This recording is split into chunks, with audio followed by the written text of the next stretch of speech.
Bismillahirrahmanirrahim. Allah Subhanahu wa taala berfirman, "Wa ma khalaqtul jinna wal insa illa liya'budun." Tidaklah aku ciptakan jin dan manusia melainkan hanya untuk menyembahku, beribadah kepadaku. Allah menciptakan jin dan manusia di muka bumi ini adalah tujuannya untuk ibadah kepada Allah Subhanahu wa taala. Bagaimana kita akan mengetahui cara beribadah kepada Allah Subhanahu wa taala kalau kita tidak belajar? Kata Allah Subhanahu wa taala, "Qul hal yastawil ladzina ya'lamuna wal ladzina la ya'lamun?" Katakanlah, apakah sama orang yang mengetahui dan orang yang tidak mengetahui? Ya. Apakah sama orang yang berilmu dan orang yang tidak berilmu? Dan orang yang mau belajar agama adalah ciri-ciri orang yang Allah inginkan kebaikan kepada dirinya. Sebagaimana hadis Nabi sallallahu alaihi wasallam, "Man yuridillahu bihi khairan yufaqihuhu fid din." Barang siapa yang Allah inginkan baginya suatu kebaikan, maka Allah jadikan orang itu faqih fid din, paham tentang agama, paham tentang apa saja yang diperintahkan dan dilarang oleh Allah Subhanahu wa taala.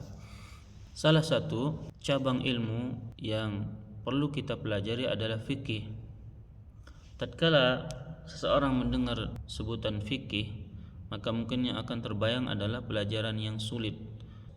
Fikih bisa dipelajari oleh siapa saja, dan insya Allah kita akan jelaskan fikih ini secara ringkas dan secara gampang agar bisa dipahami oleh semua orang.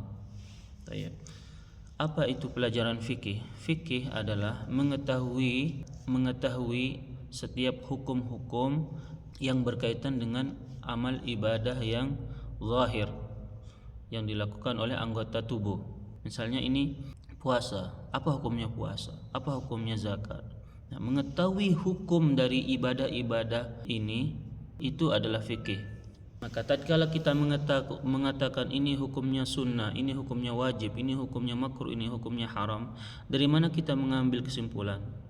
Ya, mengambil kesimpulan suatu hukum itu dasarnya adalah 4: Al-Quran, As-Sunnah, Al-Ijma', Al-Qiyas. Ya. Kalau tidak ada dari Al-Quran, diambil dari Sunnah. Kalau tidak ada dari Sunnah Nabi SAW, diambil dari Ijma'. Kalau tidak ada Ijma', maka diambil dari Qiyas. Jadi sumber hukum fikih itu ada 4 yang disepakati para ulama. Ada yang tidak disepakati seperti al-istihsan dan yang lain-lainnya. Tetapi sumber yang disepakati itu ada 4: Al-Quran, Sunnah, Ijma' dan Qiyas. Salah satu ibadah yang diperintahkan oleh Allah Subhanahu wa taala adalah salat. Salat adalah rukun Islam yang nomor 2 yang paling penting. Bahkan salat adalah pembatas antara muslim dan kafir. Jika seseorang sengaja tidak melakukan salat, sebagian ulama mengatakan dia kafir, dia telah keluar dari agama Islam. Bahkan orang yang malas-malasan dalam salat itu pun terkena ancaman. Firman Allah Subhanahu wa taala dalam Al-Qur'an, "Fawailul lil musallin." Celaka bagi orang yang salat. Wailun, sebuah lembah di dalam api neraka. Lil musallin, bagi orang yang salat. Siapa itu? Alladzina hum an salatihim sahun. Orang yang bermalas-malasan dalam salat, yaitu orang yang selalu salat di akhir-akhir waktu. Karena pentingnya salat ini, maka kita perlu belajar bagaimana tata cara salat, bagaimana agar salat kita bisa diterima. Salah satu syarat sahnya salat agar salat kita itu bisa diterima adalah taharah, bersuci. Maka di sini kita akan membahas bab pertama, yaitu bab taharah, bersuci. Ya, sebelum kita salat, pakaian, badan dan tempat salat kita itu harus suci. Ya. Taharah, bersuci itu ada 2 macam. Taharah ma'nawiyah dan taharah hissiyah. Taharah ma'nawiyah adalah membersihkan hati kita dari segala sesuatu yang mengotorinya, seperti syirik, maksiat, riya, dan semua hal yang bisa mengotori hati kita. Dan ini lebih penting daripada taharah hissiyah. Sebagaimana Allah sebutkan dalam Al-Quran, "Innamal musyrikuna najas." Orang-orang musyrik itu najis, ya, belum suci.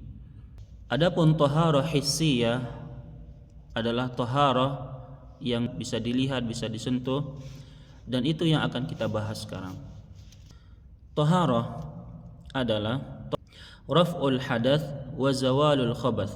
Ya. Taharah bersuci itu adalah mengangkat hadath dan menghilangkan najis. Singkatnya itu. Hadas itu apa?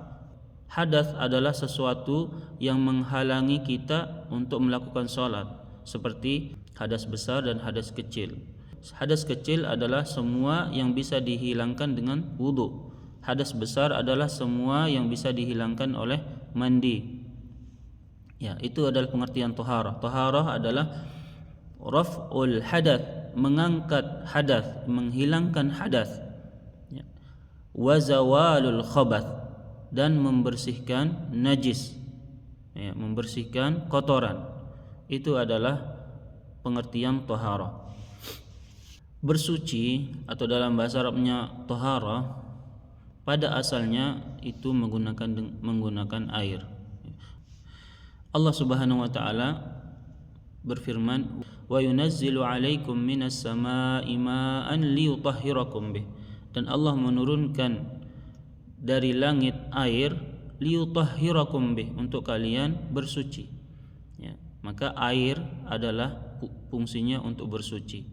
Bertaharah itu pada asalnya menggunakan dengan air.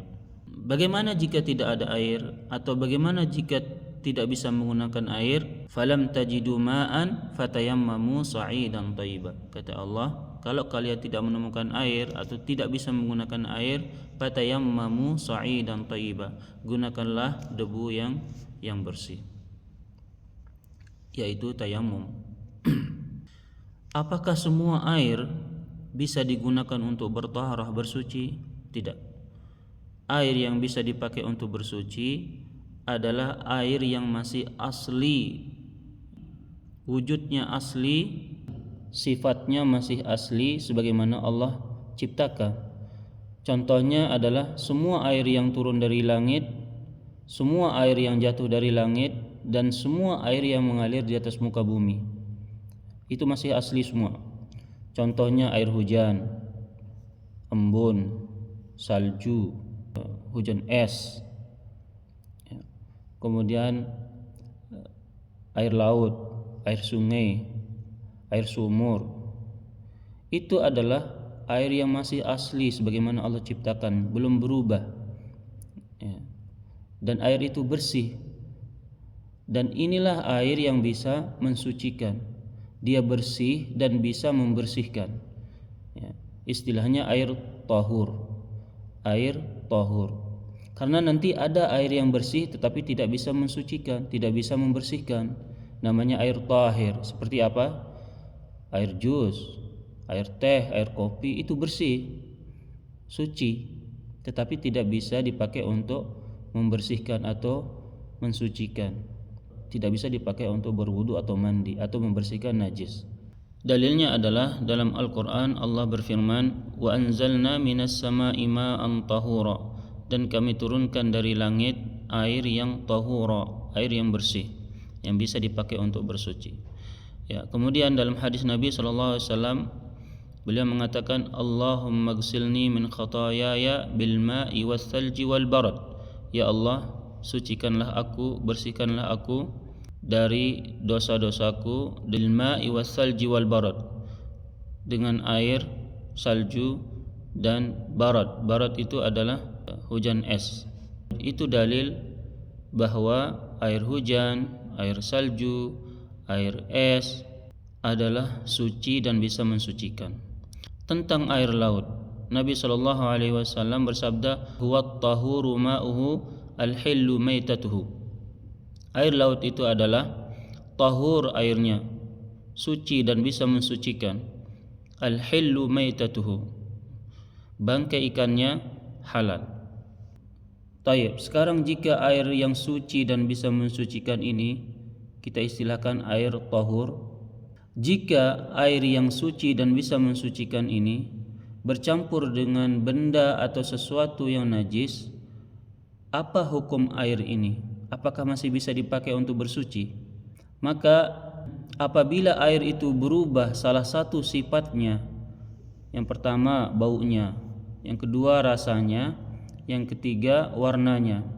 Apabila salah satu dari tiga sifat air ini berubah karena bercampur dengan barang atau sesuatu yang najis tersebut, maka air ini menjadi najis. Air ini tidak bisa dipakai untuk bersuci atau bertoharah. Bagaimana jika tidak berubah salah satu sifat air ini? Maka apabila air ini kurang dari 2 kullah, yaitu 160 liter, maka air ini tetap najis, tidak bisa dipakai untuk bersuci. Walaupun air tersebut tidak berubah warnanya atau baunya atau rasanya, tetapi dia tetap najis karena kurang dari 2 kullah, kurang dari 160 liter. Apa dalilnya? Dalilnya adalah hadis Nabi SAW, "Idza balagal ma'u qullataini lam yahmilil khabath." Apabila air itu 2 kullah atau 160 liter, lam yahmilil khabath, air itu tidak najis, artinya tetap suci, bisa dipakai untuk bersuci. Tayyib. Bagaimana jika air yang suci dan bisa mensucikan ini kita sebut dengan air tahur? Bagaimana jika air tahur ini bercampur dengan benda atau sesuatu yang suci, yang tidak najis? Apa hukumnya? Seperti air sabun misalnya, air kapurit, atau misalnya di sungai, air sungai itu bercampur dengan daun, ranting, atau bercampur dengan tanah sehingga air itu sedikit keruh, maka hukumnya adalah tetap suci karena dia bercampur dengan bahan yang suci, yang tidak najis, ya. Asalkan tidak banyak, perubahannya itu tidak banyak. Misalnya dalam bak mandi dituangkan sabun yang banyak sehingga tidak bisa kita katakan itu adalah air, ya. Namanya sudah berubah. Siapapun yang melihat itu pasti akan mengatakan air busa atau air sabun. Maka jika sudah seperti itu, tidak lagi disebut dengan air yang bersih, yang bisa mensucikan. Apa dalilnya? Dalilnya adalah, ya, ketika Allah menyebutkan air di dalam firman-Nya, falam tajidu ma'an fatayammamu sa'idan thayyiban famsahu biwujuhikum. Ya, Allah menggunakan kalimat nakirah, ma'an. Artinya di sini semua jenis air boleh, baik air yang belum bercampur dengan sesuatu atau air yang sudah bercampur dengan sesuatu yang bersih.